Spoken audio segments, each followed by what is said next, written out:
తెల్లవారగా యేసు తిరిగి దేవాలయంలోకి రాగా ప్రజలందరూ ఆయన యొద్దకు వచ్చారు. కనుక ఆయన కూర్చొని వారికి బోధించుచూ ఉంటారు. శాస్త్రికులు పరిచాయకులు వ్యభిచారములందు పట్టబడిన ఒక స్త్రీని తీసుకు తోడుకొని వచ్చింది. ఆమె మధ్య కూర్చొని పెట్టింది. అందరూ కూడా శాస్త్రికులైన వారు, అక్కడ ఉన్న చాలా మంది జనము యేసు ప్రభువు బోధిస్తూ ఉంటూ వచ్చి ఉన్నారు. ఒక వ్యభిచారముతో పట్టబడిన స్త్రీ వారి మధ్యనే కూర్చొని ఉన్నారు. వారందరూ వచ్చి యేసు ప్రభువు బుర్ర కూడా కళ్ళు ఎవరి మీద ఉన్నాయంటే ఆ వ్యభిచారం చేయబడిన ఆ స్త్రీ మీద లేదు. హల్లెలూయా.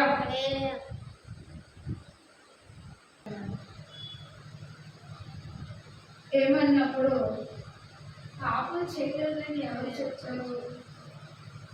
ఎవరి ఏమి పాపము? సూపు పాపము, ఊహ పాపము, తనింప పాపము. వీళ్ళారా పాపము లేదని ఎవరు కూడా చెప్పలేదు. పాపమని అంటున్నారు కనుక పాపమని చెప్తున్నారు కాబట్టి నేను చేసే ఉన్నాను. ఏమనుకున్నారు? పాపము చేసే ఉన్నాను. నాకెందుకు వచ్చింది? ఎవరో కూడా ఆ స్త్రీ మీద, ఆ వ్యభిచారమైన స్త్రీ మీద ఎవ్వరూ కూడా రాయలేదు. యేసు ప్రభువు వారు అడుగుతున్నారు ఏమని? ఆయన పెద్దలైన వారు మొదలుకొని చిన్నవారి వరకు ఒకరి వెంట ఒకడు బయటికి వెళ్ళిపోయేది. యేసు అక్కడే మిగిలి ఆ స్త్రీ మధ్య నిలబడి ఉండేది. యేసు తల ఎత్తి చూచి, అమ్మా, వారు ఎక్కడున్నారు? ఎవరు నిన్ను శిక్షించిన లేదా అని అడిగినప్పుడు ఆమె లేదు ప్రభువా అని. అందుకు యేసు, నేను నీకు ఇక శిక్ష విధించను, నీ వెళ్ళి ఇంకా పాపం చేయకుండా ఆమెతో చెప్పాను. హల్లెలూయా. హల్లెలూయా. యేసు ప్రభు ఏమన్నారు? ఇప్పుడు దాకా వ్యభిచారం చేస్తే చేసావు, ఇక్కడ కానీ ఆ పాపం నువ్వు చేయము, నీతిగా బతుకమన్నాడు. ఎవరు రాయలేదు నీ మీద, నేను కూడా ఏమి పాపం చేయలేని వారు ఎవరు ఈ భూమి మీద లేరు. కానీ పాపము చేసిన ఈ స్త్రీని కూడా క్షమించి యేసు ప్రభువు ఏం చేశారుగా వాగ్దానం ఇచ్చేసరికి ఆ స్త్రీ ఏమైంది? మారుమనసు పొందింది. అందుకే పాపము చేయలేని వాడు ఒక్కడు కూడా భూమి మీద లేడు. నేను నీతిమంతులని చెప్పుకోవడానికి అవకాశం లేదు. నీతిమంతులు ఎవరి వల్ల అవుతున్నారు అంటే యేసు క్రీస్తుని బట్టి, యేసు నామాన్ని బట్టి. అందుకే వాక్యం సెలవిస్తుంది, ప్రియులారా, అందరూ ఏదైతే చూపెట్టిన దానికంటే తమకు మనం పరిశోధించుకోవడం లేదన్నాడు. ఆవిడ శరీరంలో పాపముగాను మార్చబడి ఆవిడ క్రియలు చెడ్డగా ఉన్న యేసుప్రభు దగ్గరకు వచ్చి ఆవిడ పాపమును ఒప్పుకుంది. ఆ పాపం 10 మంది కూడా ఎప్పుడైతే రాయేయాలని అనుకుంటున్నారో అప్పుడే ఆ 10 మందికి అది పంచబడినట్టు అయిపోయింది. హల్లెలూయా. హల్లెలూయా. పాపం చేయడం ఎవరో ఆవిడ మీద రాయేయమన్నారు యేసుప్రభు. సూపు పాపం, ఊహ పాపం, తలింప పాపం, నడక పాపం, పడక పాపం లేరు ఎవరు లేరు. అన్ని పాపములు మనం చేసే ఉన్నాం కనుక నాకెందుకని గుంపులు బయటకు వెళ్ళిపోయారు. ఎవరైనా యేసురమ్మ నీ మీద రాయని యేసుప్రభు వారు ఆకాశం కళ్ళెత్తి చూస్తే ఎవరు వేయలేదండి. ఎవరు వేయలేదు కాబట్టి నేను కూడా వేయను. ఇక్కడ కానించి ఆ పాపం జోలికి నువ్వు వెళ్ళొద్దన్నా. హల్లెలూయా. హల్లెలూయా. ఆరాధించారా? మన దేవుడు ఎవరు అంటే క్షమించే దేవుడు, రక్షించే దేవుడు, పోషించే దేవుడు, ఆదరించే దేవుడు. అందుకే వాక్యం సెలవిస్తుంది, నీ పాపక్రియలు ఏమైనా ఉంటే దేవుడి దగ్గర విడిచిపెట్టే, ఒప్పుకో, ఇంకా జోలు పోను ప్రభువా నీ నామ నేను కనపరచుటకు నాకు కాబట్టి నీ వైపు చూచడానికి నాకు అధికారం లేదు. ప్రార్థించాను. అట్టి ప్రార్థన ఎవరైతే దేవుడి వైపు చూస్తూ తనను శుద్ధి చేసుకోవడానికి తన లాభములు దేవుడికి ఎత్తి చూపుతున్నప్పుడు దేవుడట సంపూర్ణ స్వస్థత కలగజేస్తాడు. చేయలేని దేవుడైతే కాదట. ఈ చిన్న వాక్యము దేవుడు దీవించిన కాక హల్లెలూయా. సకల ఆశ్రిత కాను తమ నామాన్ని బట్టి వందనాలు స్తోత్రాలు. వేలాది స్తుతులు నీకు నాయన. ఇప్పుడు దాకా ప్రభా మీరు బోధించిన బోధ అద్భుతాలు సూచిక్రియలు మహత్య కార్యాలు చేశారు. ఆ కార్యాలను బట్టి ఆయన అద్భుతంగా జరిగించిన దేవాన్ని స్తోత్రాలు. కూడు వచ్చిన బిడ్డలు మీరు జ్ఞాపకం చేసుకొని ఏ బిడ్డలు ఏ తలంపు కలిగి ఉన్నారో వారి కార్యాలు నెరవేర్చే దేవుడు, ఆశ గల ప్రాణాలు తృప్తిపరిచే దేవుడు నాయన.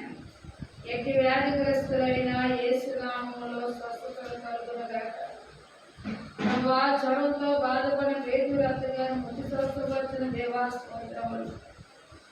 అయా ఇదిగో నాయన బలహీనముతో ఉన్న వారిని బలపరిచిన దేవా స్తోత్రములు. వ్యాధిగ్రస్తులు ముట్టి స్వస్థపరిచిన దేవాని స్తోత్రములు. సురుకుబట్లు ముట్టి స్వస్థపరిచిన దేవా స్తోత్రములు. బాగు చేసి పంపిన దేవుడాని స్తోత్రములు నాయన.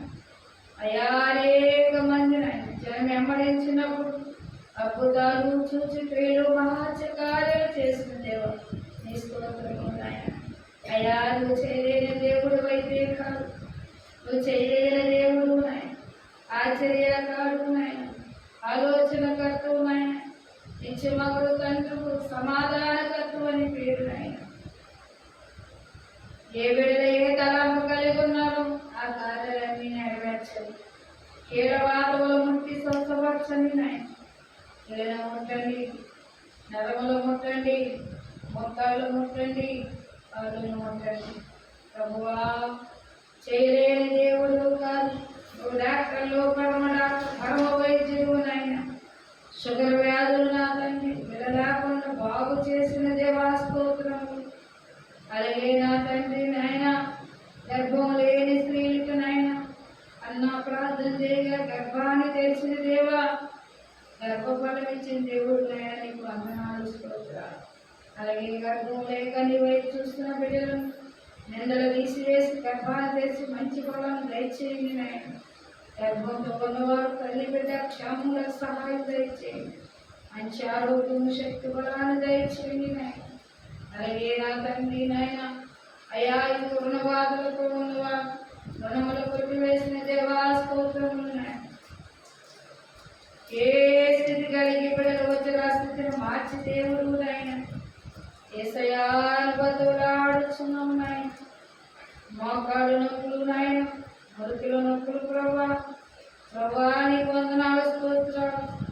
బలహీనము తట్టు చూడక నా బలమును తట్టు చూడమని వాక్యము సెలవిస్తున్నట్లు బలహీనమంతా తీసివేసిన శక్తి బలమని ఇవ్వండి ప్రభా. అయా పరిశుద్ధుడు యవన బిడ్డలు జ్ఞాపకం చేసుకొని ఇచ్చిన నాయన ఆహారాలు దీవించండి ప్రభా. ఎగుమతి దిగుమతుల్లో ఉన్నాను మీరు నడిపించడానికి సహాయము దయచేయండి. అలాగే నా తండ్రి నాయన చెరువులు దీవించండి, చేతి పనులు దీవించండి, వాహనాలు దీవించండి, చెరువులు దీవించండి. కరుణను కుమార్తెని జ్ఞాపకం చేసుకుని కుమార్తె వివాహం సమకూర్చండి. ప్రభువానికి వందనాలు స్తోత్రాలు నాయన. ఏ స్థితి కలిగి వచ్చారో ఆ స్థితిని మార్చండి నాయన. యేసయ్యా సర్వము నీవే ఎరిగి ఉన్నవాడు, ఆది అంతం లేని దేవుడు నాయన. కరుణ గలవాడా, కనికరం గలవాడు, దేవాస్వరూపుడా నా తండ్రి. రానయ్యా బిడ్డలందరినీ నడిపించుకున్నాయి. వచ్చిన వారందరినీ దీవించండి. వారికి కావలసిన అవసరాలు తీర్చడానికి సహాయం దయచేయండి. అనుకున్న జ్వాలను తీసుకుపోయారు.